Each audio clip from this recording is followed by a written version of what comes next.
लक्ष्य हमारा समाज सेवा, हर जोर जुल्म के टक्कर में संघर्ष हमारा नारा है।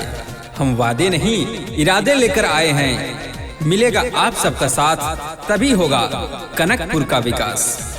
जी हाँ दोस्तों, आपने सही सुना, तभी होगा कनकपुर का विकास। ग्राम प्रधान पद हेतु कनकपुर कर्मठ नेक शिक्षित संघर्षशील प्रत्याशी रीता बानो, जो अब तक नहीं हुआ आपको करके दिखाएंगे गांव का विकास। सभी ग्रामवासियों के लिए फ्री एम्बुलेंस एवं गाड़ी की 24 घंटा सुविधा उपलब्ध। आप सभी क्षेत्रवासियों को वृद्धा पेंशन, 60 साल पेंशन, विधवा पेंशन, विकलांग pension, Sukanya pension, road light, शौचालय, आवास आदि की सुविधा आप सभी क्षेत्रवासियों को उपलब्ध कराई जाएगी। तो आप अपने कर्मठ नेक शिक्षित संघर्षशील प्रत्याशी रीता बानो को अपना अमूल्य, अपना बहुमूल्य वोट देकर भारी से भारी मतों से विजयी बनाएं और अपने क्षेत्र का विकास चुन चुन के कराएं। रीता बानो जिंदाबाद, जिंदाबाद, जिंदाबाद, जीतेंगे भाई जीतेंगे, रीता बानो जीतेंगे।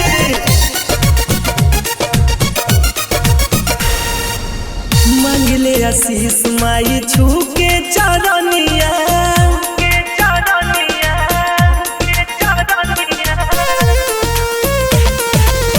मांगले आशीष माई छू के चरनिया, दे दी है अपन दुलार। वोट मांगे बिटिया तो है ये माई हो, वोट मांगे बिटिया तो है ये बाबू हो, वोट मांगे बिटिया तो है ये चाची हो, वोट मांगे बिटिया तो है। जी हाँ भैया, ना भूले के बा ना भुलावे के बा, अब की बार रीता बानो के जितावे के बा और अपने क्षेत्र के विकास, गांव के विकास चुन चुन के करावे के बा।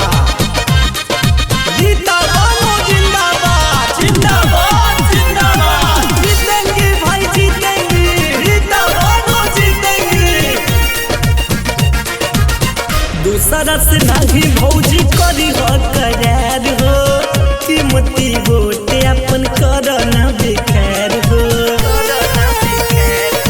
ए भैया, दूसरा से होई नहीं कोनो सुधार हो, कनकपुर मौजा में आई बहार हो। रौर सेवा में रही तो हरे बिटियावा, बदली न कबहू विचार। वोट मांगे बहिनी तो है ये भौजी हो, वोट मांगे बहिनी तो है ये भैया हो, वोट मांगे बिटिया तो है ये माई हो, वोट मांगे बिटिया तो है। सबका इज्जत सबका सम्मान, अमीरी गरीबी एक सम्मान, यही है हमारे रीता बानो की पहचान, यही है हमारे रीता बानो की पहचान। रीता बानो जिंदाबाद, जिंदाबाद, जिंदाबाद, जीतेंगे भाई जीतेंगे, रीता बानो जीतेंगे। रीता बानो अइली तोहरा दुआर हो, करेली अर्जी अर्जी कर स्वीकार हो।